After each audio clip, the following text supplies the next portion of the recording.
Hello students. आज हम लोग यहाँ पर सीखेंगे purification of colloidal solution. Colloidal विलयन का शुद्धिकरण। तो सबसे पहले तुम्हें यह जानना होगा कि शुद्धिकरण की आवश्यकता क्यों है, क्यों हम लोगों को कॉलोइडल विलयन का शुद्धिकरण करना पड़ रहा है। दूसरा, इसमें ये अशुद्धि आई कहाँ से और ये किस प्रकार की अशुद्धियां हैं।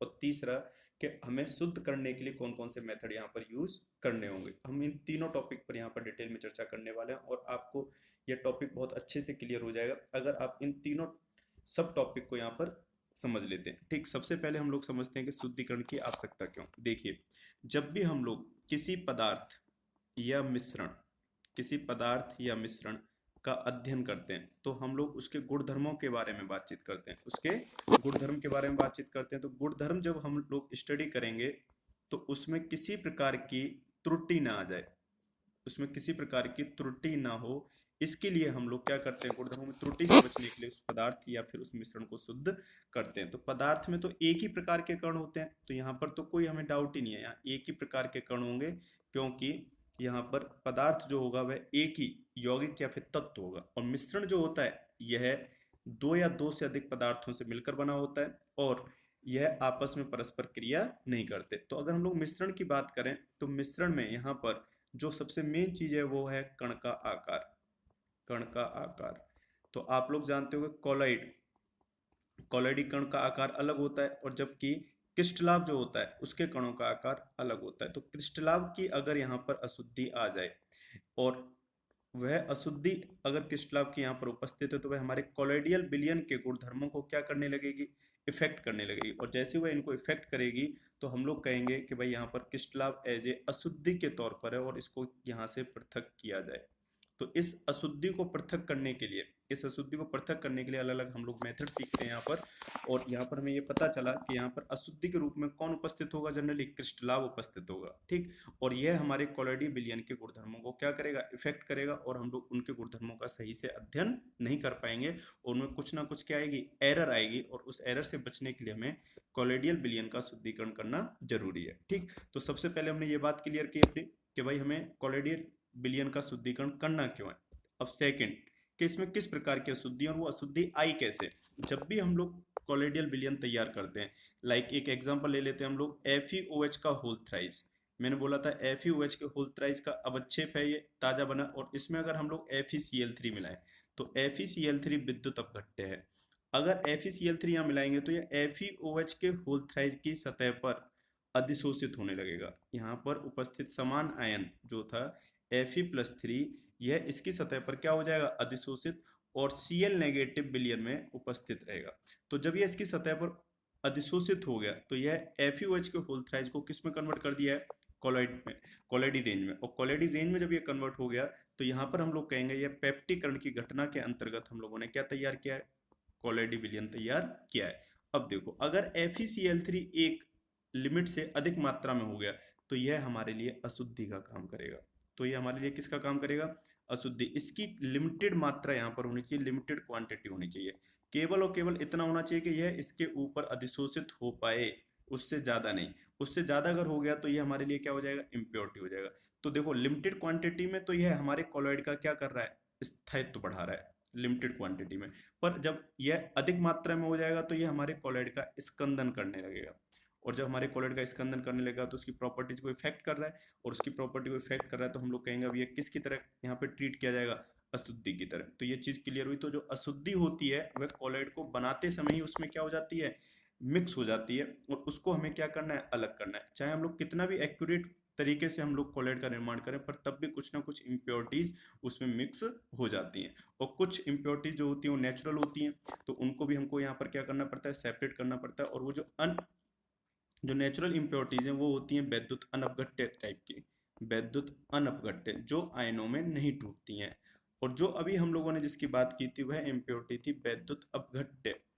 इसका मतलब यह है कि हमारे पास दो प्रकार की अशुद्धियां होंगी, एक वैद्युत अनपघट्य और एक वैद्युत अपघट्य। तो वैद्युत अनपघट्य अशुद्धियां वे होंगी जो नेचर से ही क्या हो जाती है, मिक्स हो जाती है जनरली, जैसे लाइक यूरिया है। अब यूरिया किस में नहीं टूटने वाला है, आयनों में नहीं टूटने वाला है, तो हम लोग उसे कह देंगे वैद्युत अनपघट्य अशुद्धि। पर अगर मान लो नमक की इम्प्योरिटी कहीं पर आ गई NaCl की, तो यह तो आयनों में टूट जाएगा और हम लोग कहेंगे इसे वैद्युत अपघट्य अशुद्धि। ठीक, तो अशुद्धियों के टाइप्स के बारे में भी यहाँ पर बातचीत होगी कि अशुद्धियां दो प्रकार की होंगी और इनको हमें अब कैसे सेपरेट करना है, ये चीज हम लोगों को सीखनी है, मेथड सीखने हैं यहाँ पर कॉलॉइड के शुद्धिकरण के। तो कॉलॉइड को शुद्ध करने के लिए जो सबसे पहला मेथड है वह है डायलिसिस। डायलिसिस, और इसे हिंदी में कहते हैं अपोहन। अपोहन। और सेकंड है आपके पास जो मेथड है इलेक्ट्रोडायलिसिस। सेकंड मेथड है आपके पास इलेक्ट्रोडायलिसिस। इलेक्ट्रोडायलिसिस को हम लोग हिंदी में कहेंगे वैद्युत अपोहन। वैद्युत अपोहन। और थर्ड वन है आपका ultra filtration. Ultra filtration. Ultra filtration. Ultra filtration को हम लोग कहेंगे अति सूक्ष्म, अति सूक्ष्म निस्यंदन। निस्यंदन, अच्छा इसे किसी किसी बुक में अति सूक्ष्म फिल्टरन भी लिखा हुआ है। ठीक, तो ये फिल्टरन जो वर्ड है वो यहीं से ले लिया गया, फिल्ट्रेशन जो इंग्लिश के वर्ड से लिया गया फिल्टरन।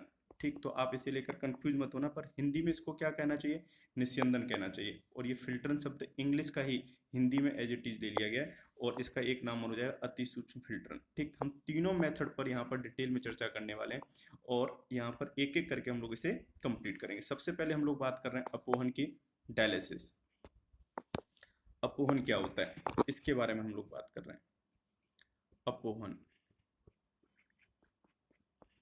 डायलिसिस बहुत सिंपल मेथड है। देखिए डायलिसिस में क्या करते हैं हम लोग, एक्चुअली यहाँ पर एक हमको बेलन लेना होगा और वह बेलन चर्म पत्र से बना होगा। किससे बना होगा, चर्म पत्र से। तो हम यहाँ पर साइड में लिख दे रहे हैं चर्म पत्र। चर्म पत्र को पार्चमेंट झिल्ली भी कहा जाता है। पार्चमेंट झिल्ली। पार्चमेंट झिल्ली के बारे में थोड़ा सा बता देते हैं कि पार्चमेंट झिल्ली की विशेषता क्या होती है। पार्चमेंट झिल्ली जो होती है यह कॉलॉइडी पार्टिकल को, ये कॉलॉइडी पार्टिकल्स को रोक लेती है। यह कॉलॉइडी पार्टिकल को अपने अंदर से होकर पास नहीं होने देती है, जबकि क्रिस्टलाव के कणों को, जबकि क्रिस्टलाव के कणों को जो छोटे छोटे पार्टिकल्स होते हैं उनको अपने अंदर से होकर गुजर जाने देती है। ये उनको गुजर जाने देती है। तो ये इसकी विशेषता है। तो इसका मतलब यह है कि हमारे कॉलॉइड में किस प्रकार की अशुद्धि है, क्रिस्टलाव टाइप की। तो ये क्रिस्टलाव के कणों को अपने अंदर से होकर गुजर जाने देगी और जबकि कॉलॉइडी पार्टिकल्स को रोक लेगी। तो कॉलॉइडी पार्टिकल्स का साइज क्या होता है, बड़ा, और जबकि क्रिस्टलाव का साइज क्या होता है, छोटा होता है। ठीक, तो इसके कारण यह डिफरेंस यहाँ पर आ रहा है। तो देखते हैं हम लोग किस तरीके से करते हैं। तो एक बेलन लिया हम लोगों ने, ये इस टाइप का एक बेलन है और यहाँ पर नीचे वाला जो हिस्सा भी बनाया जा रहा है बेलन का, यह है पार्चमेंट झिल्ली से बना हुआ है। किससे बना हुआ है, पार्चमेंट झिल्ली। पार्चमेंट झिल्ली। ठीक, और पार्चमेंट झिल्ली की विशेषता भी आपको हमने बता दी है कि पार्चमेंट झिल्ली जो होती है यह कॉलॉइडी कणों को रोक लेगी और क्रिस्टलाव के कणों को अपने अंदर से पास कर देगी, गुजर जाने देगी। तो इसके अंदर, इस बेलन के अंदर हम लोग कॉलॉइडी विलयन भर देते हैं जो कि अशुद्ध होता है। तो कॉलॉइडी विलयन में जो अशुद्धि है वो किसकी होगी, क्रिस्टलाव की। तो ये इसके अंदर हम लोगों ने यहाँ पर विलयन भरा। ये अभी जो पार्टिकल यहाँ शो किए जा रहे हैं यह कॉलॉइड के हैं और जो इसके अंदर अब ये छोटे छोटे डॉट्स बनाए जा रहे हैं यह है आपकी क्रिस्टलाव की इम्प्योरिटी। और अशुद्ध कॉलॉइडी विलयन हम लोगों ने इस बेलन के अंदर भर लिया है। ठीक, इसे हम लोग बेलन कह रहे हैं। और यहाँ पर जो ये छोटे डॉट्स हैं इसको हमने क्रिस्टलाव कहा है और जो बड़े पार्टिकल्स हैं इनको हम लोगों ने कॉलॉइड कहा है, कॉलॉइडी कण। अब इस पूरे बेलन को हम लोग जल से भरे पात्र में डुबो देंगे। ये एक हमने पात्र लिया और उसमें यहाँ पर जल भरा हुआ है, उसमें ये डुबो दिया जाएगा।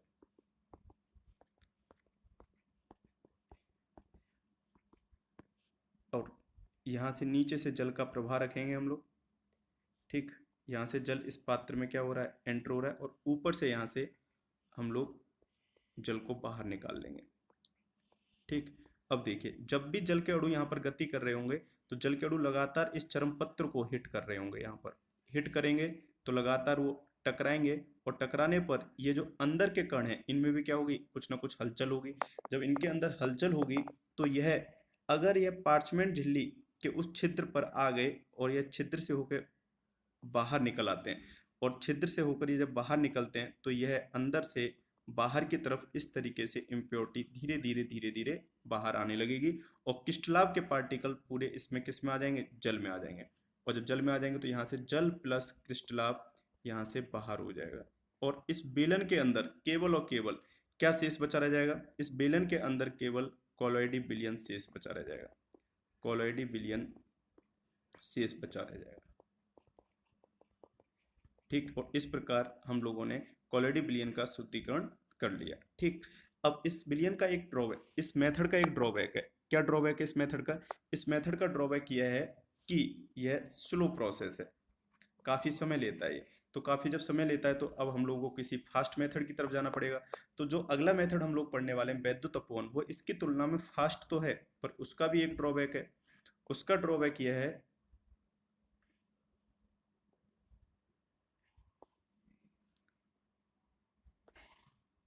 उसका ड्रॉबैक यह है कि वह केवल और केवल इलेक्ट्रोलाइट टाइप की इम्प्योरिटी जो होती हैं, वैद्युत अपघट्य जो इम्प्योरिटी होती हैं, केवल उनको ही सेपरेट कर सकता है। ठीक है, वह आपकी वैद्युत अनपघट्य टाइप की इम्प्योरिटी को सेपरेट नहीं कर सकता। तो वैद्युत अपवहन का जो एडवांटेज है वह भी हमने समझ लिया कि उसका एडवांटेज है कि ये कौन सी इम्प्योरिटीज को दूर करने वाला है। एक तो वैद्युत अपघट्य वाली, वैद्युत अपघट्य, और वैद्युत अपघट्य वाली इम्प्योरिटीज को सेपरेट करेगा, और फास्ट भी है।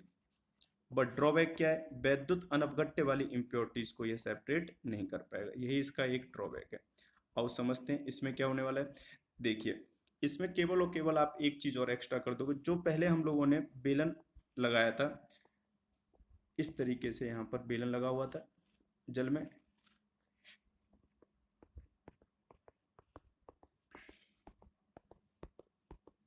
और इसके अंदर हम लोगों ने क्या भरा था, अशुद्ध कॉलॉइडी विलयन। तो अशुद्ध कॉलॉइडी विलयन में जो इम्प्योरिटी है वो इस बार आयनों के रूप में है, धनावेश, और यह है आपका ऋणावेश। तो यहाँ पर हम लोगों को क्या करना है, यहाँ हम लोग एक्स्ट्रा जो कर रहे हैं पहले वाले मेथड से इलेक्ट्रोड और लगा देते हैं, और यह इलेक्ट्रोड जो है हमारा वो है नेगेटिव टर्मिनल, और यह वाला इलेक्ट्रोड है हमारा पॉजिटिव। ठीक, जैसे ही हम लोग यहाँ पर इलेक्ट्रोड लगाएंगे तो इलेक्ट्रोड लगाने पर जो पॉजिटिव इम्प्योरिटीज है, जो पॉजिटिव इम्प्योरिटी है वो नेगेटिव टर्मिनल की ओर, जो अपने विपरीत आवेश वाला है उधर की तरफ ट्रेवल करने लग जाएगी, और ये नेगेटिव वाली ये पॉजिटिव टर्मिनल की तरफ ट्रेवल करने लगेगी। और यहाँ से हम लोग वाटर को क्या करते रहेंगे, इंसर्ट करते रहेंगे, यहाँ से वाटर अंदर प्रवेश करेगा और यहाँ से वाटर और इम्प्योरिटीज बाहर आती रहेंगी, और यह आपका कंप्लीट हो गया वैद्युत अपवहन। तो वैद्युत अपवहन में आप लोगों ने क्या एक्स्ट्रा कर दिया, केवल और केवल दो अपोजिट आवेश वाले इलेक्ट्रोड और यहाँ पर लगा दिए उसके अंदर, विलयन के अंदर, और इसी के साथ वह अपोजिट आवेश वाली इम्प्योरिटी को अपनी ओर अट्रैक्ट करने लगे। अब हम लोग बात करेंगे अति सूक्ष्म फिल्टर की।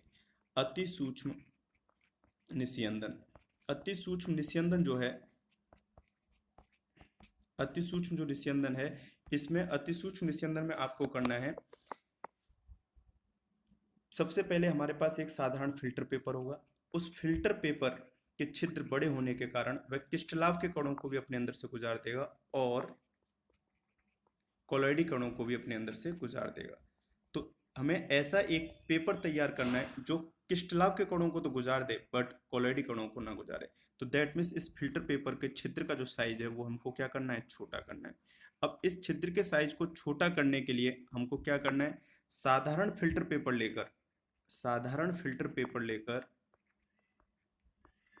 उसमें एल्कोहल, ईथर, एल्कोहल, ईथर और नाइट्रोसेलुलोज, 4% नाइट्रोसेलुलोज, 4% नाइट्रोसेलुलोज का मिश्रण में साधारण फिल्टर पेपर को हमें डिप कर देना है। तो जो साधारण फिल्टर पेपर को हम लोग जब एल्कोहल, ईथर और 4% नाइट्रोसेलुलोज के मिश्रण में जब डिप करेंगे तो ये नाइट्रोसेलुलोज जो है यह उस छिद्र के, फिल्टर पेपर के छिद्र पर इस तरीके से चिपकने लगेगा और उसके साइज को क्या कर देगा, छोटा कर देगा, उस छिद्र के साइज को छोटा कर देगा। और छिद्र का साइज जब छोटा हो जाएगा तो हम लोग कहेंगे कि अब इसका आकार इस तरीके का हो जाएगा कि ये क्रिस्टलाव के कणों को तो पास कर देगा पर कॉलॉइडी कणों को पास नहीं करेगा।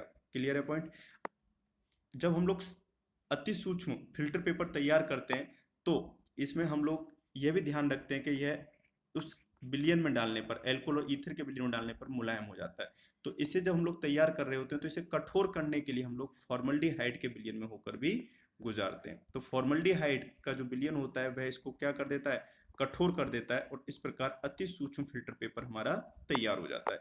तो अति सूक्ष्म फिल्टर पेपर का कॉन्सेप्ट भी बहुत आसान है, वह केवल और केवल जो हम लोग साधारण फिल्टर करते हैं किसी भी चीज को उसी कॉन्सेप्ट पे आधारित है, बट यहाँ पर हमने उसे साधारण फिल्टर से थोड़ा सा एडवांस कर दिया। उसके जो छिद्रों का साइज था, जो उसके पोर्स थे, उन साइजों को हमने छोटा करके और अपनी आवश्यकता अनुसार उन्हें चेंज कर लिया, और इस प्रकार हम लोगों ने अशुद्धियों को यहाँ पर सेपरेट कर लिया। तो हमने 3 मेथड्स पर यहाँ पर बात की कॉलेट के शुद्धिकरण में। सबसे पहले हम लोगों ने अपोहन सीखा, जो सबसे सिंपल प्रोसेस था, जिसमें केवल चरम पत्र की हेल्प से ही, आपने पार्चमेंट झिल्ली की हेल्प से ही उसमें उपस्थित वैद्युत अनवघट्य अशुद्धियों को क्या कर दिया, पृथक कर दिया।